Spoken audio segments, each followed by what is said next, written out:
Bukalah Alkitab saudara, Kisah Rasul pasal 19. Kita akan membaca ayat 1 sampai 10. Di sini dikatakan saudaraku, dalam tempo 2 tahun semua penduduk Asia mendengarkan firman Tuhan. Nah, kita melihat bagaimana Paulus melayani mereka. Paulus saudaraku selalu mencari jiwa-jiwa. Bahkan Paulus tidak segan-segan, di sini dikatakan saudaraku menjelajah daerah-daerah pedalaman dan tiba di Efesus. Pernahkah kita menjelajah daerah-daerah pedalaman untuk mencari jiwa-jiwa? Pernahkah kita saudaraku bergerak dari desa ke desa untuk mengabarkan Injil? Saudaraku yang kekasih dalam nama Yesus, boleh juga saudaraku, roh Tuhan menggerakkan saudara. Itu satu hal yang sangat menggemarkan hati, mensukacitakan melihat jiwa-jiwa menjadi percaya dan menerima Yesus sebagai Tuhan dan Juru Selamat mereka. Namun di sekitar kita ini saudaraku masih banyak sekali jiwa-jiwa yang terhilang, jiwa-jiwa di luar Yesus. Saudara, kita mengetahui bahwasanya jiwa-jiwa yang di luar Yesus semuanya terhilang karena hanya satu jalan ke sorga, yaitu Tuhan Yesus Kristus. Paulus sampai di Efesus dan dia bertemu dengan 12 orang murid. Dengan bersemangat Paulus melayani, walaupun hanya 12 orang murid saja. Paulus bertanya kepada mereka dengan satu pertanyaan yang penting. Paulus tidak bertanya kepada mereka, sudahkah engkau sembuh daripada penyakitmu? Dia tidak menanyakan pertanyaan demikian. Paulus juga tidak bertanya, sudahkah engkau keberkatan? Bagaimana bisnismu sekarang? Sudahkah bisnismu berkelimpahan?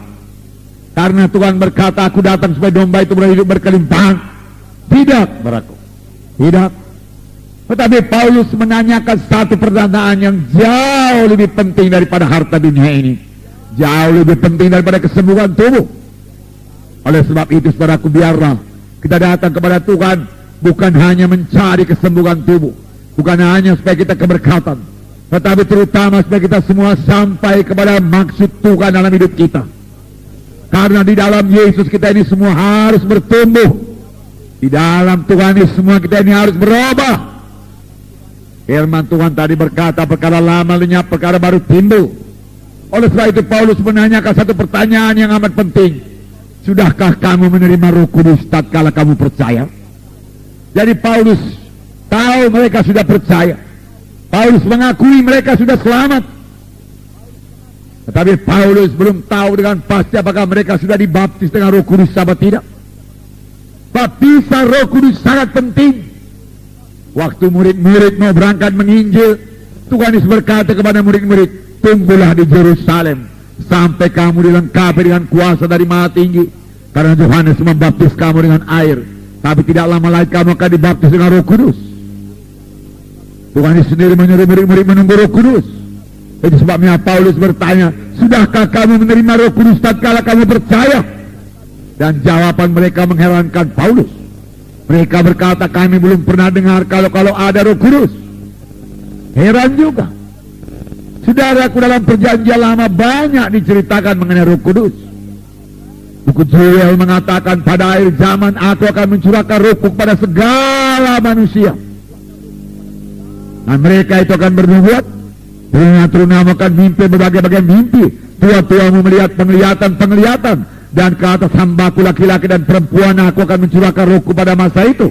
Ini ditulis saudaraku oleh Nabi Joel, kira-kira 700 tahun sebelum Yesus datang.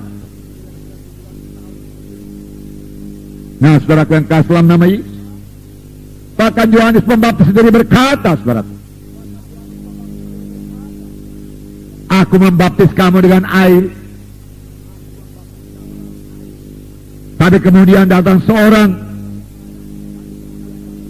aku tidak berlayak membuka tali kasutnya. Dialah akan membaptiskan kamu dengan Roh Kudus dan api. Dan semua kita mengerti bahwasanya Yohanes Pembaptis aku melayani dengan urapan Roh Kudus, melayani dengan kuasa Roh Kudus. Saudara, dia tidak punya gereja, dia hanya di tepi sungai Jordan.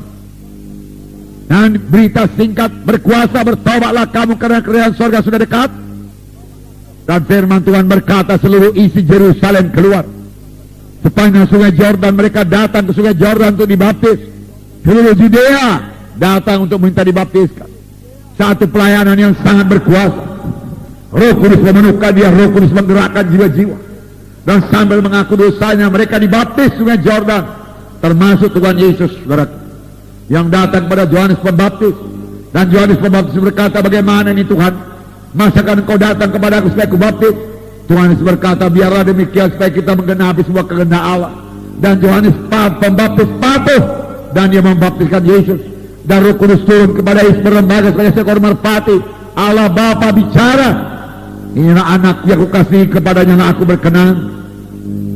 Saudara, ini kunci kepada pelayanan yang berkuasa, yang berhasil, yang harus dimiliki gereja pada akhir zaman ini. Saudara mau dipakai Tuhan, saudara mau diurapi Tuhan, intimlah dengan Roh Kudus, penuh dengan Roh Kudus, dengar suara Roh Kudus, bergaul dengan Roh Kudus, mematuhi Roh Kudus, maka pelayanan saudara berkuasa, saudara berbuah lebat di hadapan Tuhan. Haleluya.